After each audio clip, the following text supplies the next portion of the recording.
So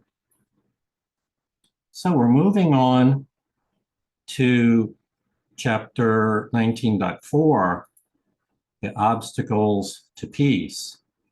And this is a most profound section that uses a metaphor of 4 different obstacles that exist within each of our minds.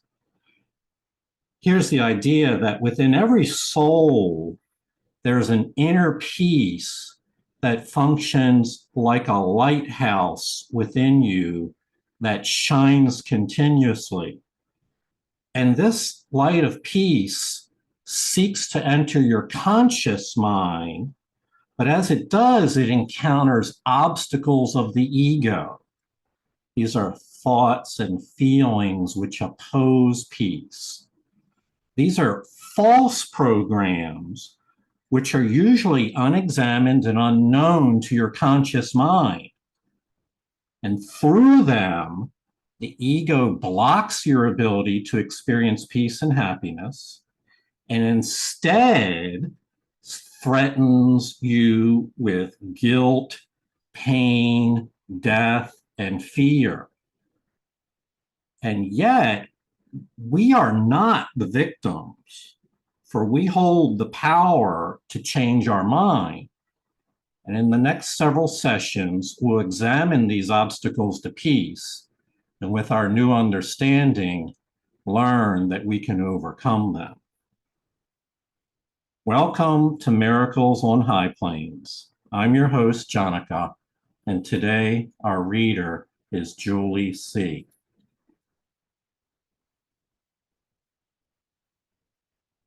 Julie, you're muted. Your relationship is now a temple of healing, a place where all the weary ones can come and find rest. Here's the rest that waits for all after the journey, and it is brought nearer to all by your relationship. As this peace extends from deep inside yourself to embrace all the sonship and give it rest, it will encounter many obstacles. Some of them you will try to impose. Others will seem to arise from elsewhere, from your brothers, and from various aspects of the world outside. Yet peace will gently cover them, extending past completely unencumbered. The extension of the Holy Spirit's purpose from your relationship to others to bring them gently in is the way in which He will bring means and goal in line. The peace He lay deep within you and your brother will quietly extend to every aspect of your life, surrounding you and your brother with glowing happiness and the calm awareness of complete protection. And you will carry its message of love and safety and freedom to everyone who draws nigh unto your temple, where healing waits for him. You will not wait to give him this, for you will call to him, and he will answer you, recognizing in your call the call for God, and you will draw him in and give him rest as it was given you. Mm-hmm. So it is a universal truth that this peace that the Holy Spirit is the bringer of is already deep inside you, and that it is natural for that peace to want to fill your awareness, your consciousness, and extend outward into your relationships with others. That's natural. The ego stands in the way of that, wanting to block it and inhibit it. And we will get to that in a moment. But we should understand what a healthy mind is at home and comfortable with the peace within and is filled with gladness to experience that and to extend it outward. That would be what we would call the healed mind state. Let's go on.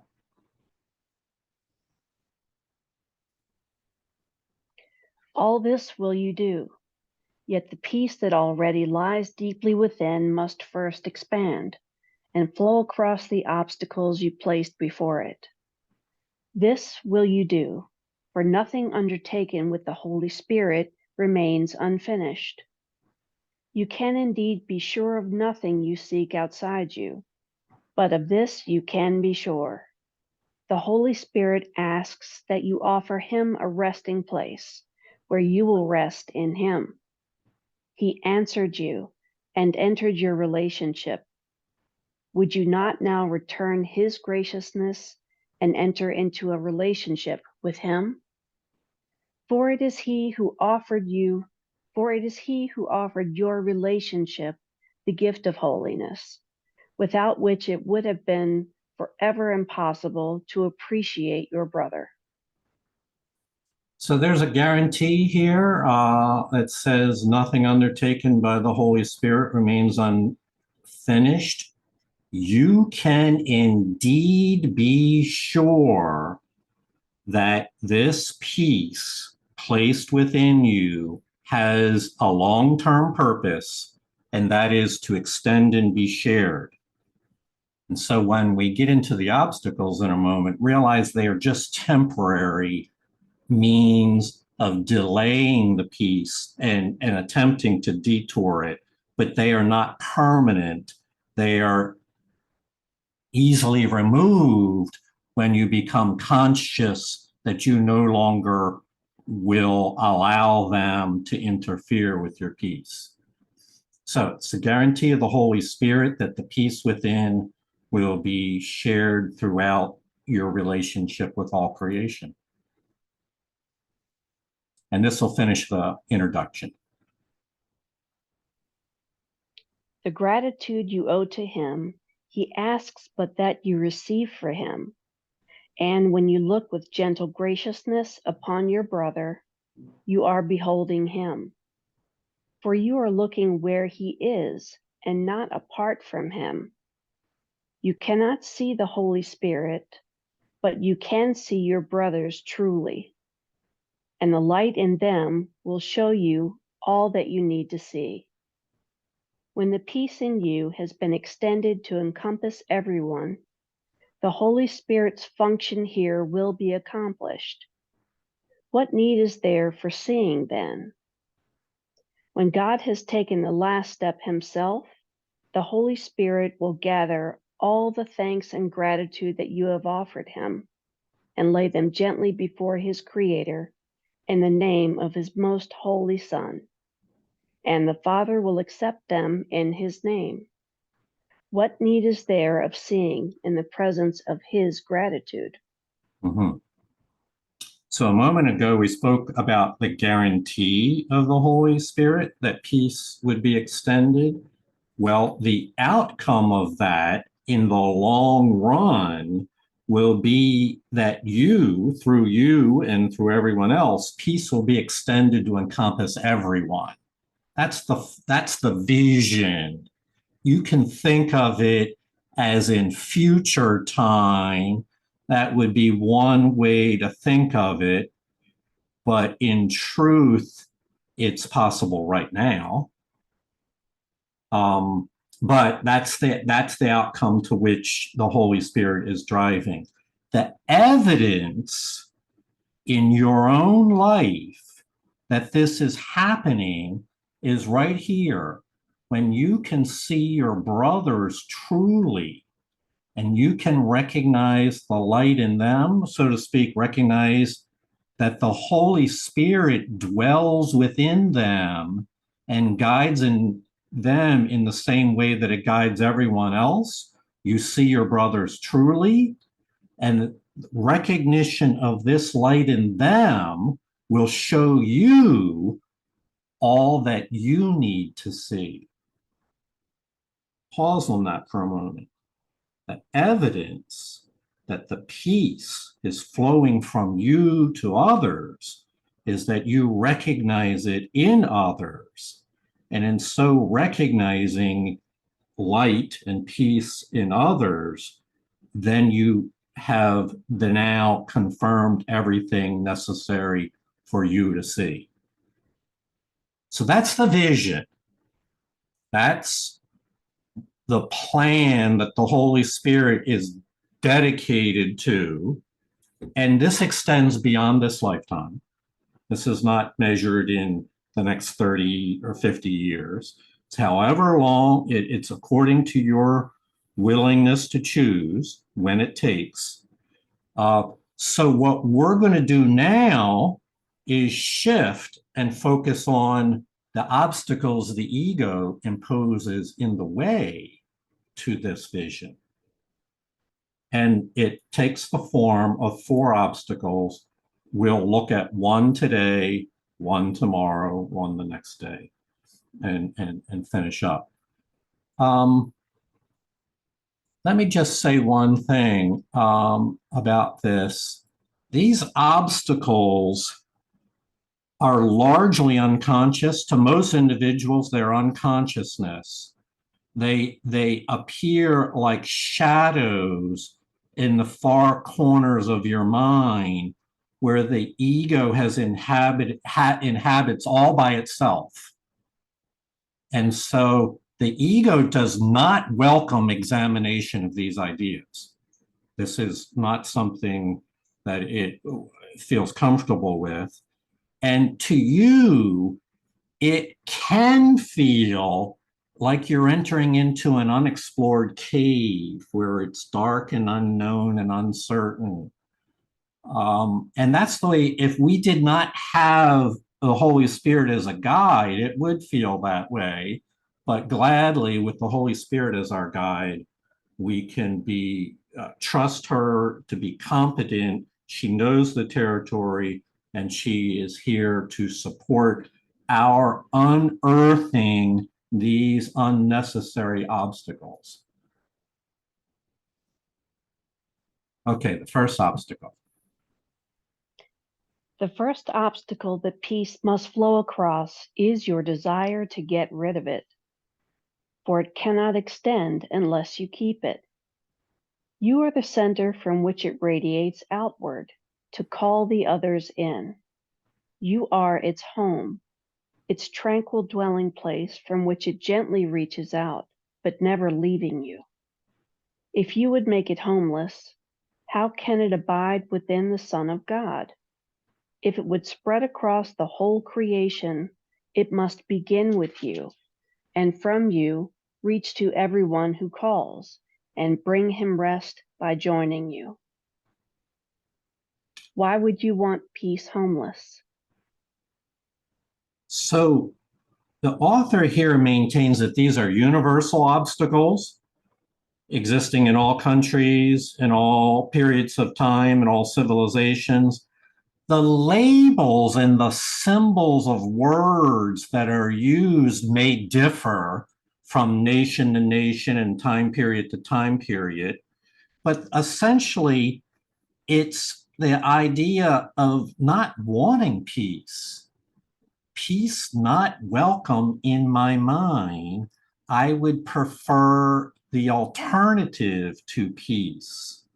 And that can be expressed many different ways. Here, it's described as the desire to get rid of peace, to not give it welcome in your life. And so this is the first obstacle, and again, unconscious. So, and we are seeking now to make it conscious. In your life, do you welcome inner peace? Are you willing gladly to host peace and tranquility and serenity in your life?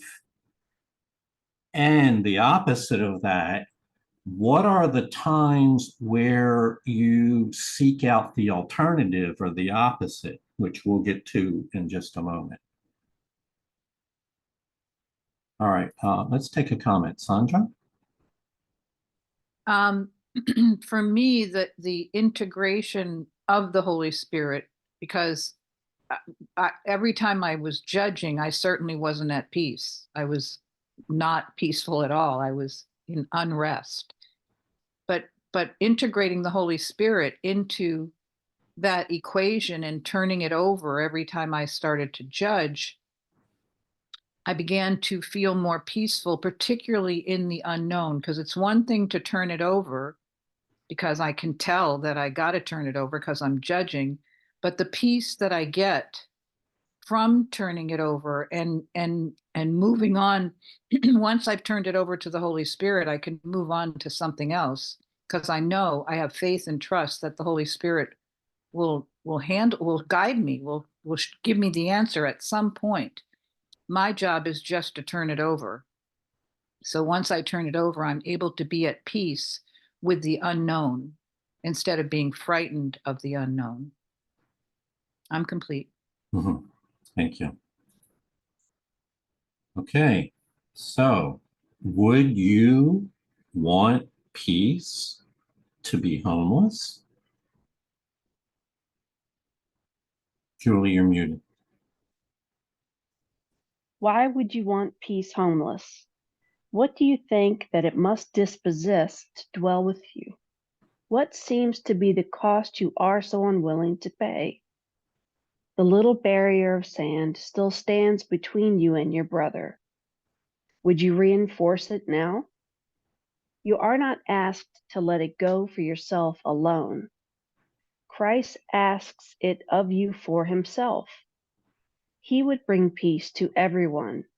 And how can he do this except through you? Would you let a little bank of sand, a wall of dust, a tiny seeming barrier stand between your brothers and salvation? And yet this little remnant of attack you cherish still against your brother is the first obstacle the peace in you encounters in its going forth. This little wall of hatred would still oppose the will of God and keep it limited. Mhm. So this is a first, if you're taking notes, take note here. Why would you not want to welcome peace? And the way the Course explains it is because you choose an alternative plan. And the alternative plan has a very simple narrative. Because I believe that I can be the judge of who is guilty of sin, of error, infraction. My self-appointed, is talking ego now, my self-appointed role of judging where the guilt lies puts me, that's the alternative I choose instead of peace. And with that alternative, there is a sentence of guilt, and that interferes with the free flow of peace into my life, because now I've assigned myself a function that I do not have, that of being judged. And I've enrolled myself in looking through guilty eyes upon either others. By the way, you can do all this to yourself as well. View yourself as guilty. Most people do view themselves that way. And as a result, erect an obstacle in your mind that interferes with your experiencing peace. So guilt and judgment are the alternative to peace. That is why we leave peace homeless, is because, again, I'm not saying you're fully conscious of all of this decision, but the mind veers into the role of judgment, and an untrained mind does not distinguish when it does that, and it veers in the judgment and engages in that narrative about guilt, not realizing the price you pay for that error is to obscure awareness of peace in yourself. And thus the flow of peace stops with the first obstacle. We haven't even gotten to the second and third and fourth obstacle. It's already stopped right at the beginning. So this says that we have to eventually heal our minds of believing that it's our role to be judge and to decide where guilt lies. We must learn to heal from that. Let's take a few comments. Kim? Good morning, everybody. I'm going through a healing process around a lot of these obstacles right now. And I just want to say that the role of the subconscious here has been one of awareness for me. And I'm pretty shocked about how big the subconscious plays a role in this for me here. So, I've been having these holy encounters in the middle of the night with the Holy Spirit, and it's been the Holy Spirit's just been flooding me with all these opportunities for healing. And I've just become aware that that's such a beautiful thing. I'm super grateful. But on the other side, the ego is attempting to terrorize me through this process. So I just wanted to give a shout out that this healing process could be, if not aware, very painful. Yes. Always we recommend that you be holding the hands of the Holy Spirit in this process. Do not attempt to intellectually or psychologically or otherwise attempt to do this at home by yourself. Catherine? Yeah, I have a question that might sound a little silly, but how do we distinguish between peace and boredom? Does that make sense to anyone? You said peace and order. Boredom. Boredom. Yes. Okay. Right. Right. Absence of. Yes. Okay. Absence of joy. Absence of kind of absence of emotion. Yeah. Yeah. I think that is a good question, and really to address it thoroughly would require a little bit more time. So I want to postpone that until the end of our session today. I'd love to address it. But just briefly, the Holy Spirit is the one that teaches us to distinguish. You cannot learn it on your own. She's the one that sees clearly, that sees it in the light. And so her ability to distinguish it, we learn from her those things. And we can talk about that some more at the end. Thank you. Noelle?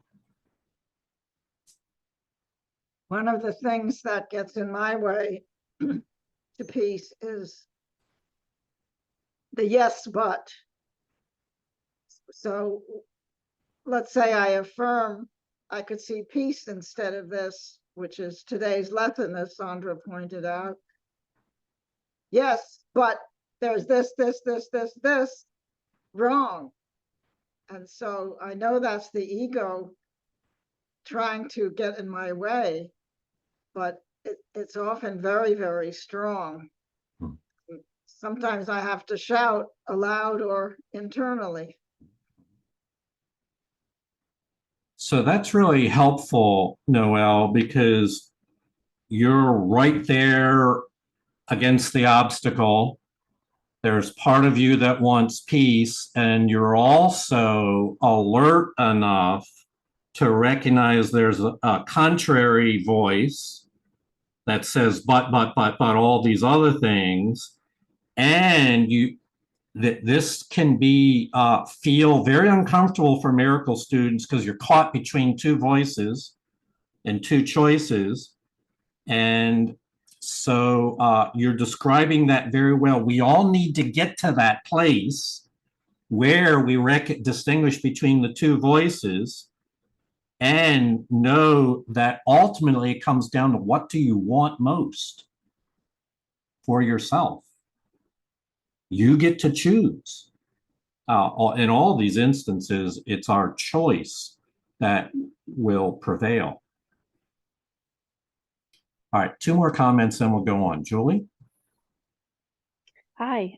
In terms of distinguishing peace, I have found for myself that peace and neutrality are not the same.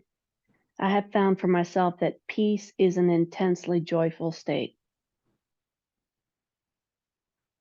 That's helpful. Thank you, Joey. Thank you. And Tom? So for me, in practice throughout the day, in communication with others, where blame comes up, right, in conversation about events, conflict, where it talks about this little remnant of attack you cherish still, that subconscious, the ego, wanting to do that,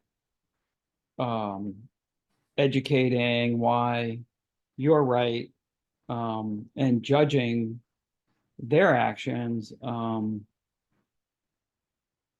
It's a challenge to practice, to put that into practice, where you say, look, you have your, and to yourself, they have their recollection of events or whatever it's about.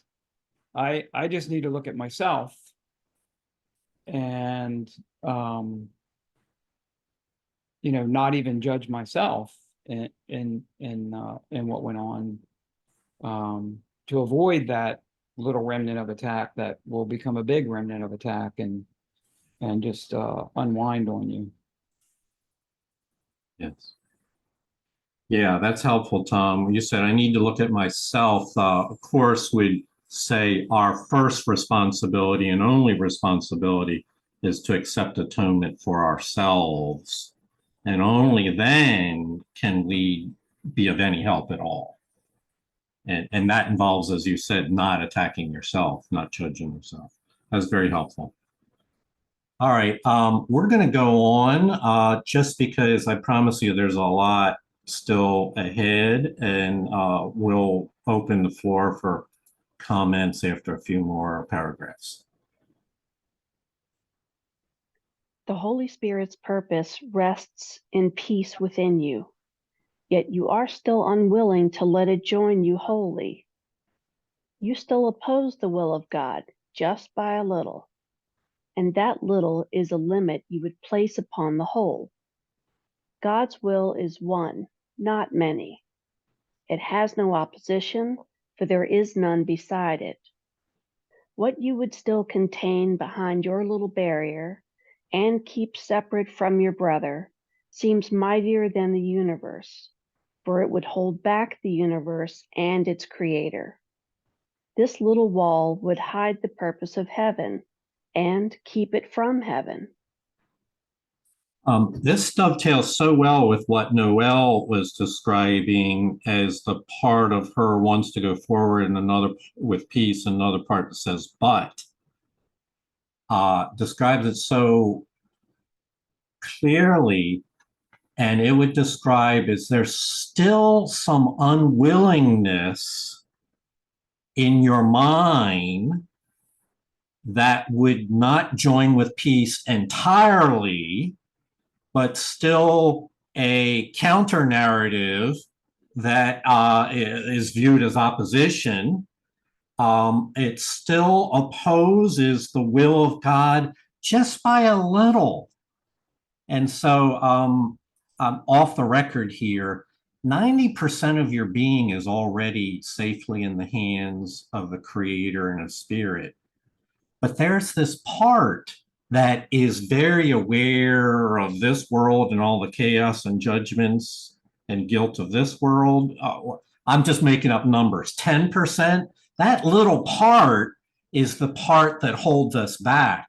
And so there's opposing the will of God just by a little, and that little is a limit you would place upon the whole. And so that's what we're working on, is this little remnant that remains of the ego. And here's where it's so difficult. Hear me out on this, is that little part pretends to be you. It seems as if that's who you are, is that little part. And in so doing, you're identifying with the ego, which only further gives the power of your mind over to the ego identity. And so, as we all know, it can be very tricky. I have likened it many times to a hall of mirrors where you can't, every direction you look, there's a different image of you, and you can't figure out who you are in the midst of all that opposition and conflict. Susie? So I think you said before that, we have the Holy Spirit to correct all this for us. We can't fix ourselves. The ego can't fix the ego. So for me, it just, it comes down to, it's simple, it's different, but it's really not difficult, because for me, it comes down to being able to watch my mind, to watch Susie and say, she's got that little twinge of whatever it is. She's, she's annoyed, like Noelle was saying, but in that moment, I pause and say, Holy Spirit, I don't want this thought. And beyond all else, if I truly don't want the thought, I offer it up. And whenever I'm really ready, the Holy Spirit truly will remove those little annoyances, because it's happened to me. I would be, months ago, something that doesn't annoy me anymore. But I have to ask the Holy Spirit to help purify my thoughts, repurpose them, whatever. And that's the way it works for me. And I think that's what the Course tells me to do. But I'm responsible for watching my mind and offering up those irritating, annoying thoughts and saying, I don't want them. Please help remove them. So I don't know. I must do that in the moment. So I just thought I'd share that. Very helpful. Thank you for that testimony. Let's go on. Would you thrust salvation away from the giver of salvation? For such have you become. Peace could no more depart from you than from God. For fear not this little obstacle. It cannot contain the will of God. Peace will flow across it and join you without hindrance. Salvation cannot be withheld from you. It is your purpose. You cannot choose apart from this. You have no purpose apart from your brother, nor apart from the one you asked the Holy Spirit to share with you. The little wall will fall away so quietly beneath the wings of peace. For peace will send its messengers from you to all the world, and barriers will fall away before their coming as easily as those you interpose will be surmounted. Mm-hmm. So we are reassured that these barriers of the ego are like sandcastles children build along the shoreline, and not a one of them is still standing, of those sandcastles. They have all been washed away. So these obstacles of the ego, it is the purpose of creation and of healing and the plan of atonement to wash away these obstacles. That's not to say they're going to be fully washed away in your experiences in the next 30 days, but that this is the plan of creation. The oceans will come in and clean the shoreline once again. It is a guarantee. Salvation cannot be withheld from you. It is your purpose. You were created to extend the light of peace outward, ultimately to everyone. The barriers will fall away. So while you might find yourself today in the midst of a struggle, I think Susie's testimony that every time she's paused and really taken a quiet moment to decide what it is she most wants, and to invite Holy Spirit guidance, that becomes the pivotal, everything pivots around choosing again in that manner.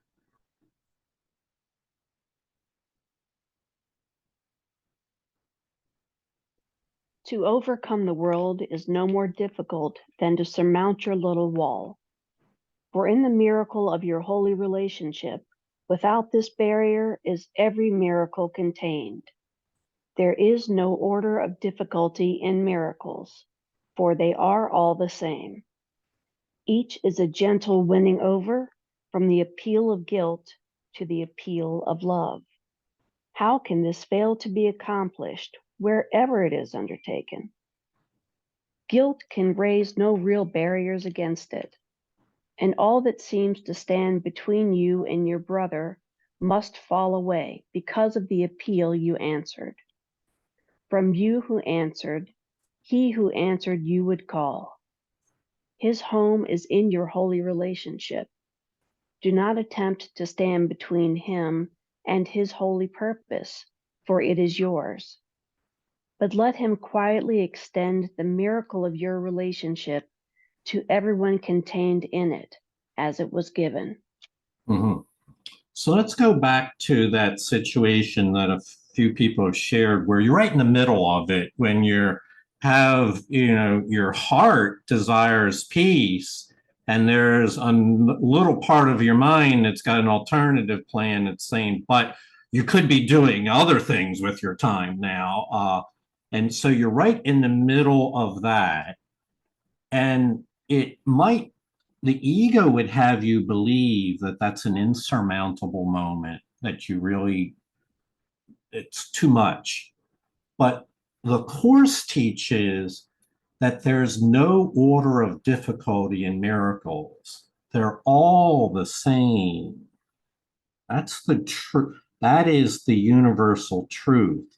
Every one of these obstacles that appear in the mind are just obstacles in the mind. And each one is overcome in the exact same way. And it's a gentle process. Pausing is vital to it.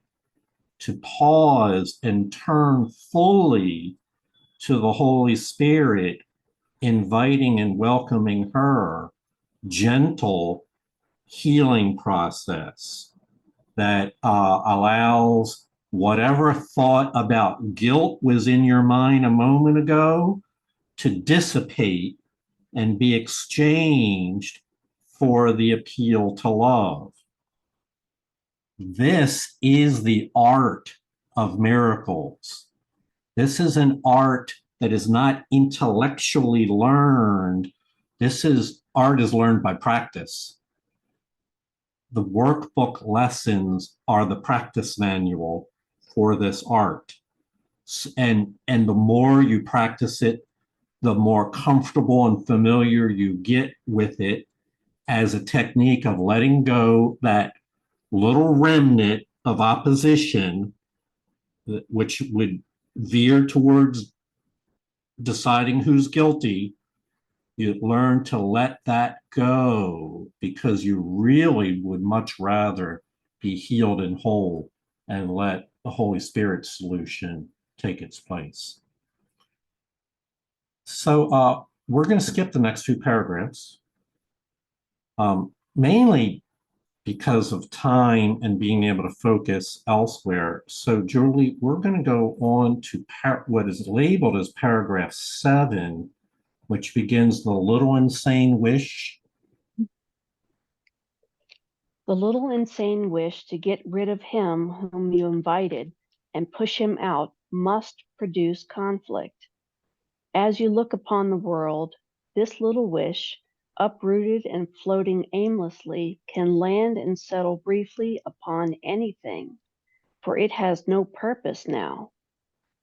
Before the Holy Spirit entered to abide with you, it seemed to have a mighty purpose, the fixed and unchangeable dedication to sin and its results. Now it is aimless, wandering pointlessly, causing no more than tiny interruptions in love's appeal. Mhm. So we're really looking at some of the mechanics of how the unconscious mind sets the playing field. Noelle talked about it as she being aware of an oppositional voice that says, but. Here, we're going to label that oppositional voice as a little insane wish to, I'll use my words, to ditch the Holy Spirit for the moment and go back to the old familiar patterns of being judge of guilt and error and sin just for a moment, to get dirty again, to ditch to listen to that voice. It's a little wish, not a big wish. And so recognize, I'll go so far as to say you can count on the ego to speak up in moments like that. This program does not abolish the ego, destroy the ego, kill it. It lets it go quietly by paying no attention to it. So until it's gone, you can be sure the ego will suggest that you return to the old ways with a little insane wish to rid you of the Holy Spirit's narrative and invite you into old familiar patterns instead. Don't beat up on yourself when those thoughts occur to you. Instead, distinguish what is the nature of those thoughts? What are they telling me? That must be from the ego. That cannot be from the light of peace, the Holy Spirit's message.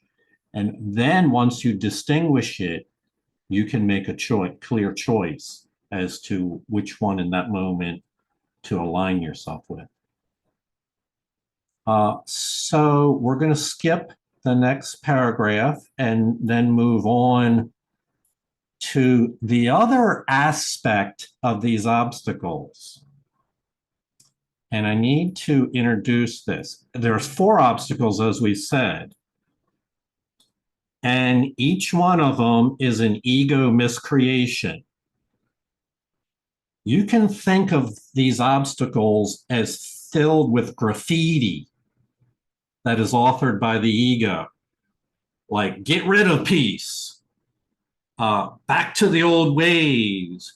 You don't belong here. Down with peace, up with guilt, etc., etc. I'm being dramatic. But what we will learn here is that with the Holy Spirit's help, you can reinterpret all of this from get rid of peace to the peace of God is all I really want. The workbook lessons are the guide here to reinterpreting those lies into helpful messages. The peace of God is all I really want.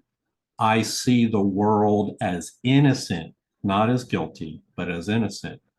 And so your willingness to make a home for those reinterpretations is what allows tranquility and serenity, peace and quiet to fill that part of your mind. It's a victory. Okay, here's what I really needed to say, is each obstacle has 2 sides. One is the side that you're very aware of, And the other is a side that has more like an emotional feeling component to it. It's called a hidden desire of the ego, also referred to as a sick attraction. It's an attraction to pain and suffering and judgment.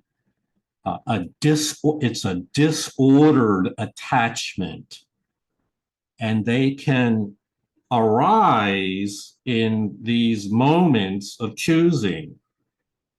And so we're going to look at the first obstacle again, look at what is hidden behind it, which is this sick attraction to guilt.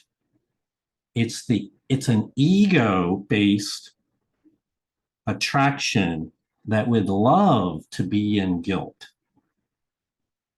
And the part that makes it so conflicting and difficult is it seems to be part of you.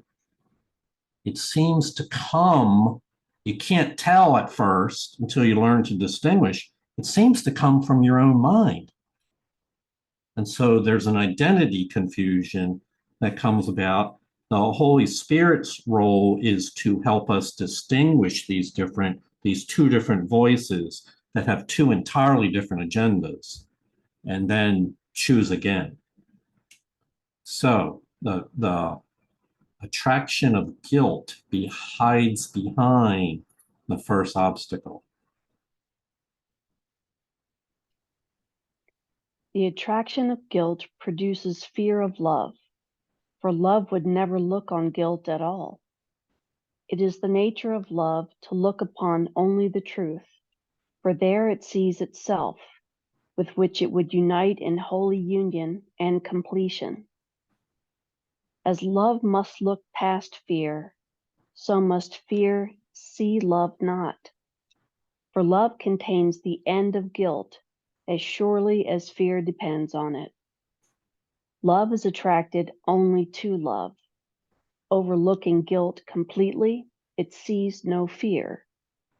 Being wholly without attack, it could not be afraid. Fear is attracted to what love sees not, and each believes that what the other looks upon does not exist. Fear looks on guilt with just the same devotion that love looks on itself, and each has messengers which it sends forth and which return to it with messages written in the language in which their going forth was asked. Mm-hmm. So for those of you that have been with the course for a while, how many emotions are there? There are just two. We put them in the categories of love and fear. They're in opposition. And then we have other words underneath fear that we can associate with it, such as guilt, attack, judgment. They're not occurring to me. So in this, this reading here, in this reading here, all these other feeling states that are being referred to, just know that they are other symbols of fear.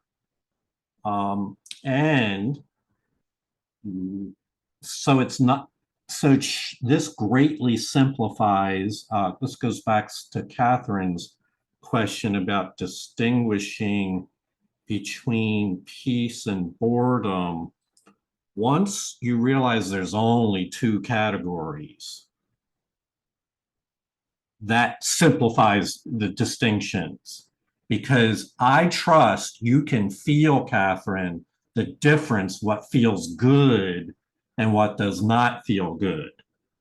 You know, without even learning, and therefore by paying attention, Julie asserted peace.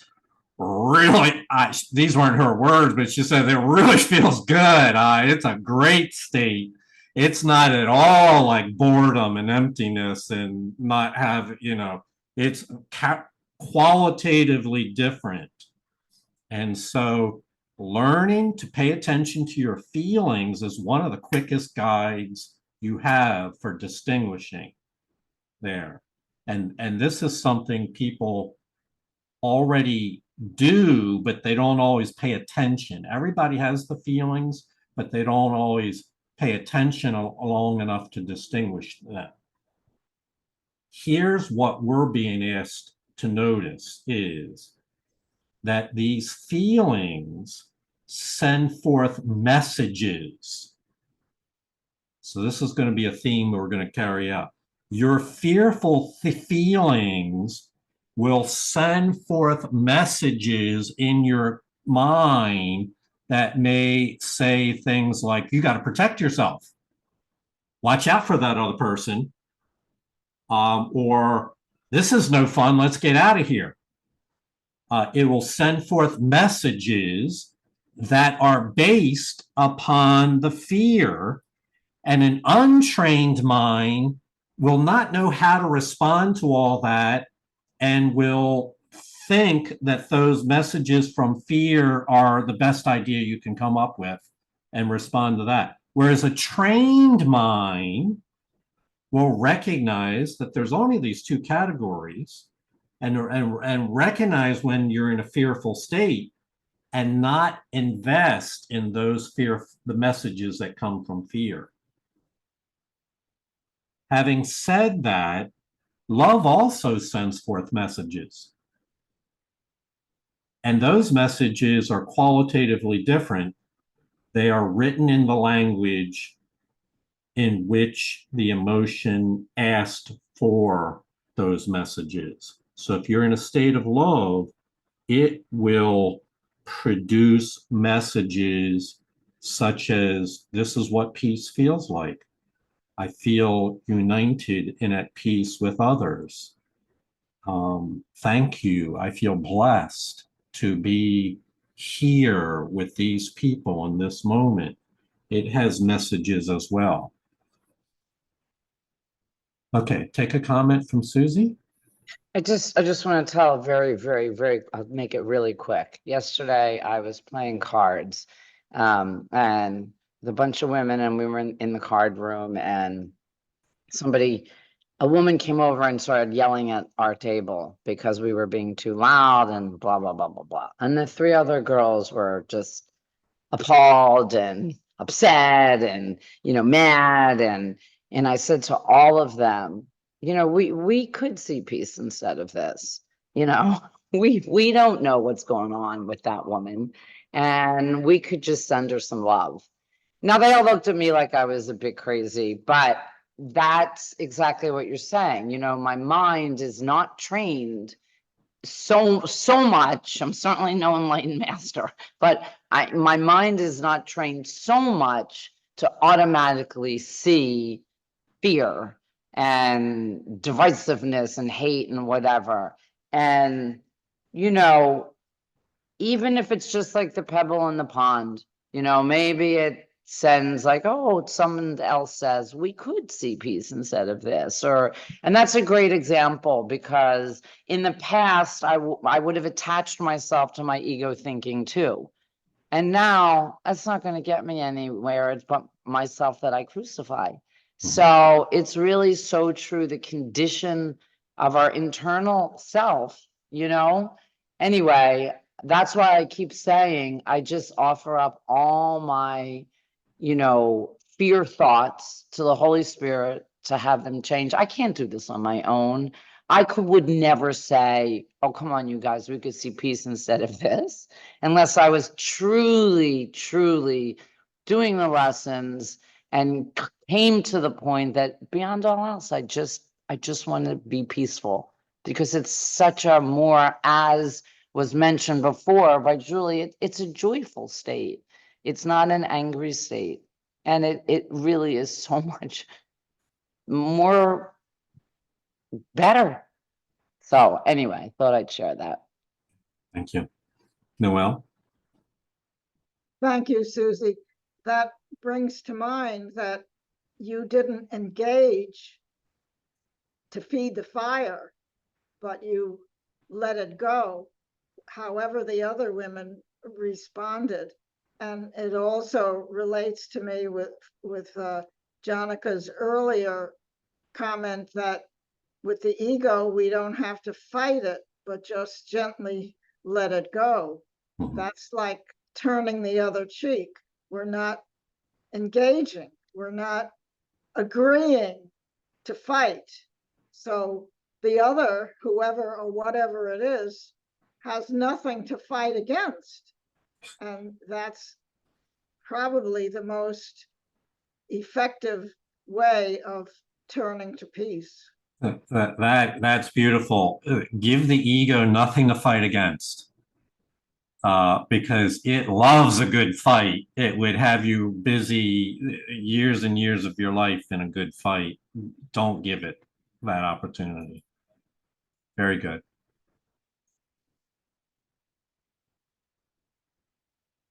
Love's messengers are gently sent and return with messages of love and gentleness.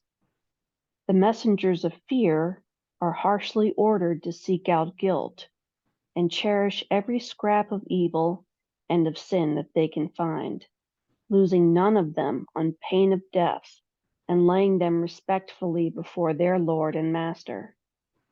Perception cannot obey two masters, each asking for messages of different things in different languages. What fear would feed upon, love overlooks. What fear demands, love cannot even see.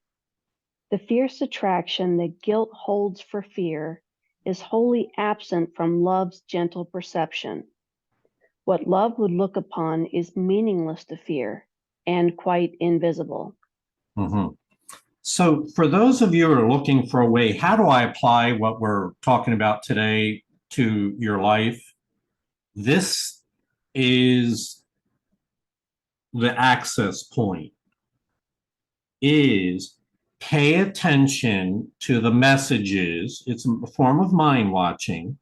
Pay attention to the messages. There's love's messages and there are messages of fear. Trust that you already know how to distinguish the nature of love messages from fearful messages. Pay attention to your feelings. And then once you've distinguished between the messages of love and the messages of fear, then comes the moment of choice, of choosing, of which ones you will allow and entertain and host in your mind, and which ones you will, like in meditation, choose to simply let go by. It calls forth Noel's idea of don't give it a fight, give it nothing to fight with, just let it pass by pausing and letting it gently drift by. The principle of mind here, we're going up a level now, is that your perceptions cannot simultaneously support two opposite schools of thought. It cannot obey two masters. You cannot simultaneously be loving and hateful, peaceful and fearful. And so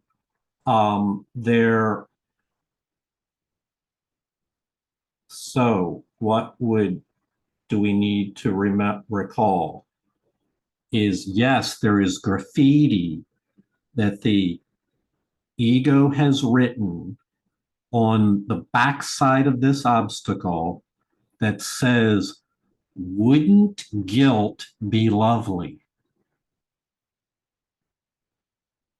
And if you take that bait and invite it in, pretty soon you will find yourself full of judgment and guilt directed at someone. Maybe that someone is yourself. Or maybe it's the person that forgot to call you. or someone else, but you'll find yourself full of that. It's the fierce, it's the ego's messenger, the fierce attraction that guilt has, that which is a byproduct of fear. Is you have to distinguish it and then make a better choice to let it go. Relationships in this world are the result of how the world is seen. And this depends on which emotion was called on to send its messengers to look upon it and return with word of what they saw. Fear's messengers are trained through terror, and they tremble when their master calls on them to serve him. For fear is merciless even to its friends. Its messengers steal guiltily away and hungry search for guilt, for they are kept cold and starving and made very vicious by their master, who allows them to feast only upon what they return to him. No little shred of guilt escapes their hungry eyes, and in their savage search for sin, they pounce on any living thing they see and carry it screaming to their master to be devoured. Okay, so there's very dramatic language here describing fear and its messages like a pack of hungry dogs determined viciously to tear apart whatever they encounter. What we're saying is that you can easily identify when those types of thoughts and feelings arise in your mind. That no one needs to train you on the nature of that, because it's so obvious if you were to pause for a moment and reflect and pay attention to it. If you don't pay attention, if you just instinctually react and plow forward, you might never notice that you just turned down the path of fear and were listening to angry messages. But if you are willing to pause and get a sense of, what am I? What is my purpose here? I'm here to help and to heal. And I don't like the messages that I'm hearing. Therefore, I'm not going to endorse them. And as Noel said, I'm not going to fight with them. I'm just going to let them go. Heather? I just can't help but see with this whole two paragraphs is exactly what happens when you turn on the news. It's like a feeding frenzy. It describes every single thing that happens. You know, gathering the guilty and everybody feeding on it. It just, no shred of guilt escapes their hungry eyes. It's just hysterical to me. Sorry, I couldn't. Yeah. So yes, I know that experience. I feel it when the news begins. The first 3 minutes of the news are usually shocking. They shock you right away. Let me get back to the script here. So granted what we just said about the messengers of fear and the messengers of love, now let's look at relationships and how it impacts relationships.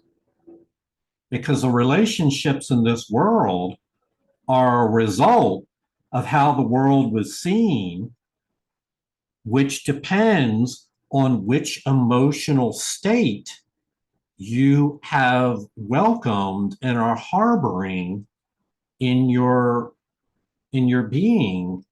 It depends on which emotion was called upon. And so this is where I began to wake up.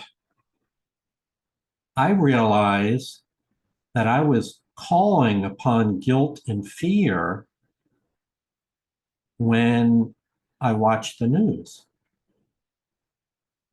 I realized that there were movies, that in the movie there were extreme violence for like 40 minutes. machine gun bullets, hundreds of people hurt and injured, and that I was doing that with my free time. I volunteered to that.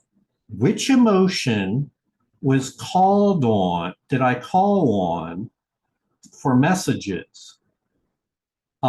Because, and little did I realize that this affects the way I see the world and affects the relationships, my experience of relationships with others in the world. And so there was an unconscious participation in a ritual, watching movies. It's a ritual that people do that I thought was normal, part of my culture. And therefore nothing had, I thought it was neutral. Now I know there's no neutral thoughts. And that if I'm not alert to distinguish which emotion is being called on, I can easily get caught up into a set of messages that consciously I really do not welcome into my mind or my life. And so let's let somebody else share. Susie? I think that's why the Course keeps telling us that, it's not what we see with our physical eyes, that, we are studying to have Christ's vision and undo all the thinking that so permeated our lives for decades. So at the card table, for instance, it's not what I saw happening, with my physical eyes. It was my state of my inner condition, like, oh, I could see peace instead of this, whatever. I don't have to attach to what I'm seeing with my physical eyes and relinquish the judgment that I always had about whatever was going on. And I think that's what the Course keeps telling us to do. It's not what we see, but our egos are so attached to what we see and what we believe and what we thought and all that. And so I'll go back to the lessons again, right? They're just teaching me to undo and train my mind to think a different way. And then it's just natural. Like it says, miracles are natural, right? They are like, an expression of love. Like I so easily could have, like those girls were calling the messengers of fear, and guilt, and they wanted that woman to be wrong so they could be right. It was just so clear for me, but like not years and years of studying to be able to see how conditioned the state of my mind was. Anyway, that's all. I'm just trying to learn to know that what I see with my physical eyes isn't what the Course is trying to help me have Christ's vision, right? Anyway. Thank you. Kim? So for me, when it comes to others, practicing love is easier than when it comes to myself. It's harder when I'm practicing it for myself.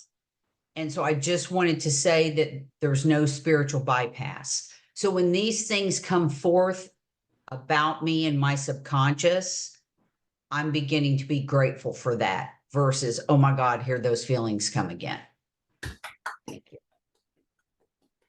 What Kim just said can save you hundreds of years on your healing journey. To not allow these awarenesses that we're confronting to be weaponized against you so that you beat yourself up further.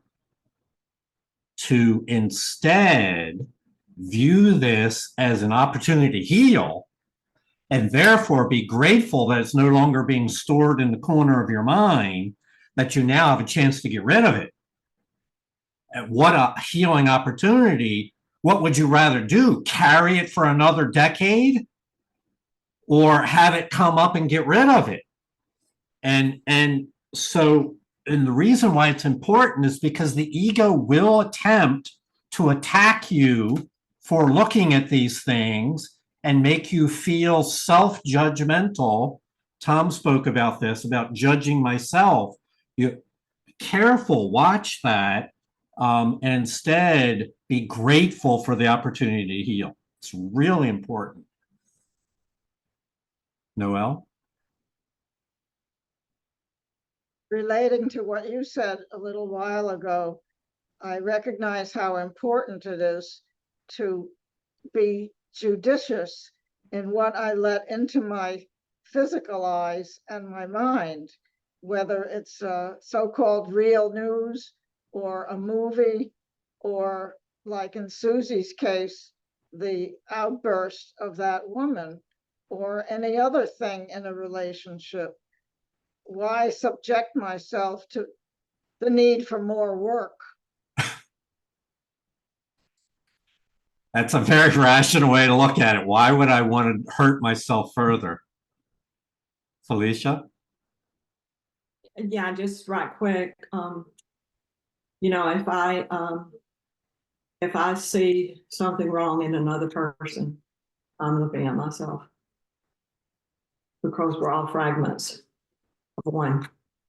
Yes. You know, I wish I didn't see things sometimes, but when I see it, I have to remind myself that I'm looking at me, Yes. or I wouldn't see it. Yes, that's very helpful. Those therapists sometimes call that, you spot it, you got it. All right, let's go on.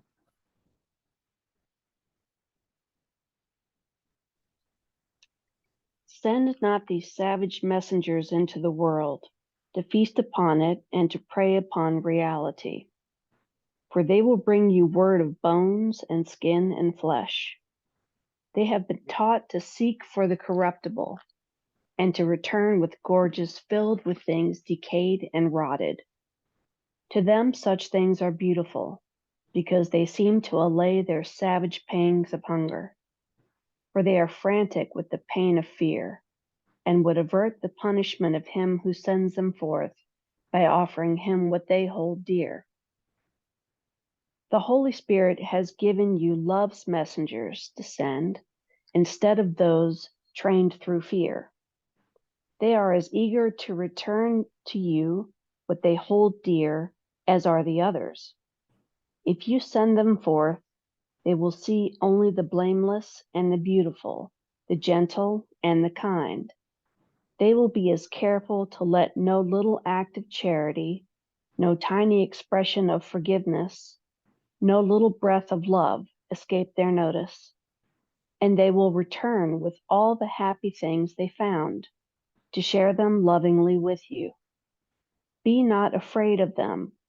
They offer you salvation. Theirs are the messages of safety, for they see the world as kind. Mm-hmm. So we have these two different kind of messages. I don't know if you noticed it, but we just had like a really clear example of this happen here. Kim said that as these hidden, unconscious messages become, she becomes aware of them, that she experiences one, a message that says, look how sick you are. Look at all this work you need to do. And blah, blah, blah, blah, blah. It goes on and on and on. And then there's another message of love that says how fortunate you are to not carry this stuff around anymore and have a chance to heal right now. How blessed is this opportunity to turn it over to the Holy Spirit and be free. Same situation, two different messages, very different in nature. And that's where we get to choose again. First of all, you have to make room to hear the quiet voice of love, because while the ego may shout, the Holy Spirit is gentle and soft. So you have to be willing to listen to the voice. And then once you've detected it, it's actually, I maintain, very easy then to choose the better path. Because no one would choose to be in pain if they knew it was just as easily to feel blessed. So use that as an illustration. You actually will experience these things later today. You may or may not have conscious recognition that messages of love are coming from your heart. Or you may not immediately recognize the messages of fear are flowing through your mind. But hopefully all this will make you more keen to watch your mind and notice and distinguish messages of fear, and know that there's another voice, the Holy Spirit's voice, that wants you to listen, to welcome her. It's an opportunity. What feels like an attack from the negative is also an opportunity to heal in the hands of the Holy Spirit. Let's go on. If you send forth only the messengers the Holy Spirit gives you, wanting no messages but theirs, you will see fear no more. The world will be transformed before your sight, cleansed of all guilt and softly brushed with beauty. The world contains no fear that you laid not upon it, and none you cannot ask love's messengers to remove from it and see it still. The Holy Spirit has given you messengers to send to your brother and to return you with what love sees, and return to you with what love sees. They have been given to replace the hungry dogs of fear you sent instead, and they go forth to signify the end of fear. All right. So this can be said very easily. The Holy Spirit has given you his messengers to send to your brother and to return to you with what love sees. The Holy Spirit has given you the messages. The workbook lessons will teach you the language, will teach you the patterns of thought, teach you the viewpoint, the perspective. They will, because we weren't taught, most of us were not infused with an overabundance of love messages. All right, we might have got some of it, but there's still more to learn. And so we need a daily application tool, and the workbook lessons will help you to let those messages become your own. This is the key, where it gets to the point, not to make her uncomfortable, but Susie has learned this well enough so that the messages of the workbook have become hers. For in other words, it's her message now. It starts out seeming like somebody else's message that I'm repeating, and then the more you practice it, the more you become identified with it and you use it, and it helps. And so saying I could see peace instead of this comes from her, not just using a mantra from somewhere else. And that's what practice will do. The Holy Spirit gives us these messages. And so it's as simple as practicing it. It can take a few years for some. I don't know of anybody that's gotten it in 1 year, but there may be those who do. I'm a slow learner. It takes me a lot to pick up on, but eventually it comes. Remember, we learned earlier, this is your purpose, to let peace flow through you outward into the world and carry the messages of love to your brother. Felicia? Yeah, I really like that sentence in there. The world contains no fear that you laid not upon it. And reminds me of lesson 32, that I have invented the world that I see. Yes. You know? And I'm not a victim. That's what the lesson says. I am not a victim of the world because I invented it. I made my world. I know. It might be a little too deep for some, but I don't know. I'm not very deep, but that's what that brought up for me. Thanks. Yeah, thank you, Felicia. All right, friends, we're going to skip the next paragraph and go on to the final paragraph in this section. I am made welcome in the state of grace, which means you have at last forgiven me. For I became the symbol of your sin, and so I had to die instead of you. To the ego, sin means death, and so atonement is achieved through murder. Salvation is looked upon as a way by which the Son of God was killed instead of you. Yet would I offer you my body, you whom I love, knowing its littleness? Or would I teach that bodies cannot keep us apart?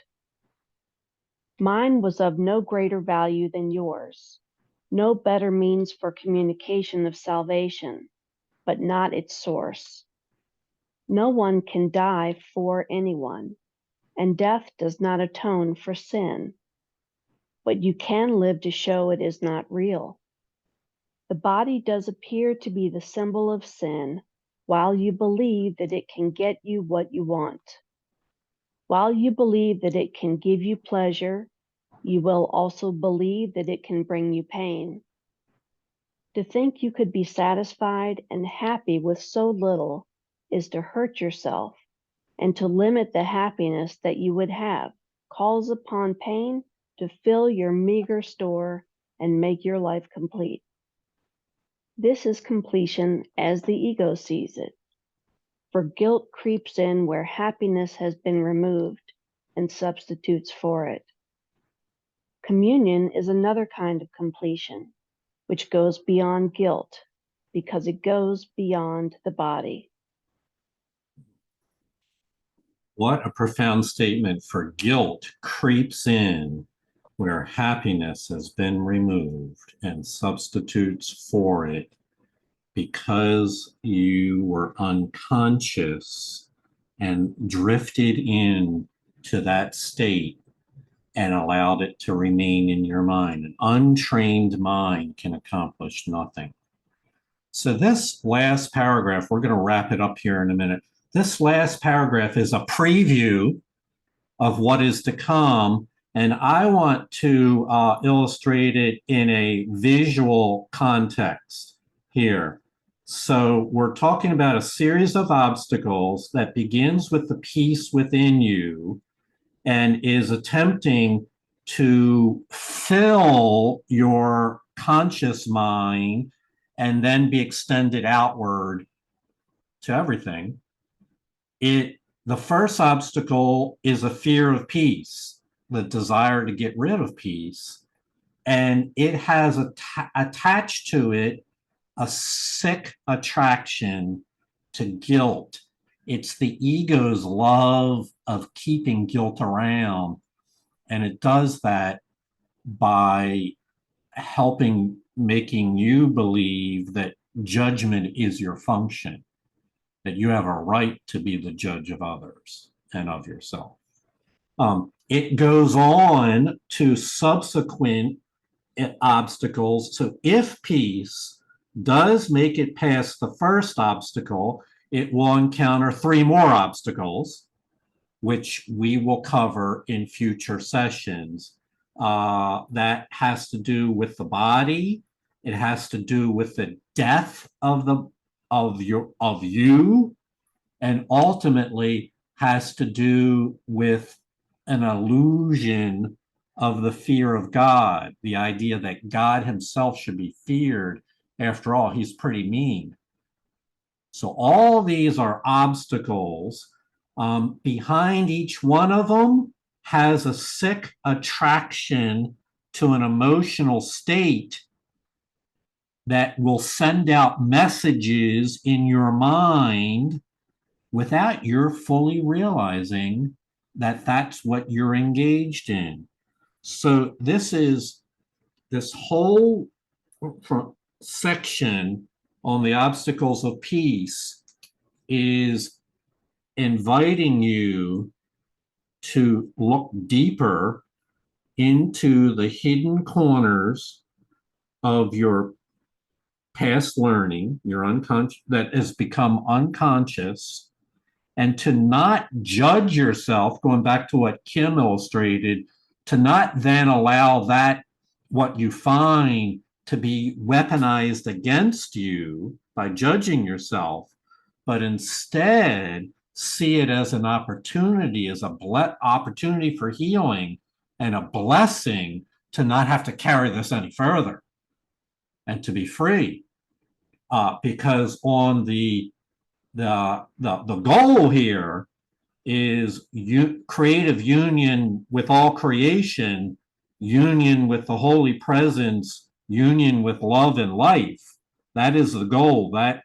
And all remember, these obstacles are only like sand castles that children build on the shoreline. They are certain to be dissolved. It's a guarantee they will not last under the new tides of Holy Spirit's healing that are arising. So that is the introduction to a really big process, and I'm really grateful that you were able to join. I pray that you'll join again. But most important thing is how you practice this in this week, this month, whether or not you discern that there's that little 10%, that tiny remnant that would oppose the love of God and would like to drag you into guilt and get rid of peace. Recognize that and don't allow it to run wild in your mind. They are like a set of vicious dogs, and that they cannot be for your good. Noelle? There was a bestseller a number of years ago called Happy for No Reason. So we can say happy for no ego reason. Yes, yes, indeed. All right, my friends, that's as far as we're going to go today. Julie, thank you for reading. I know that was a lot. We will pick up with the second obstacle tomorrow and the third obstacle on Monday. I know it's a lot of reading, but this is what I've chosen and divided up this way in order to try to get it done in 4 sessions. David, did you have a comment?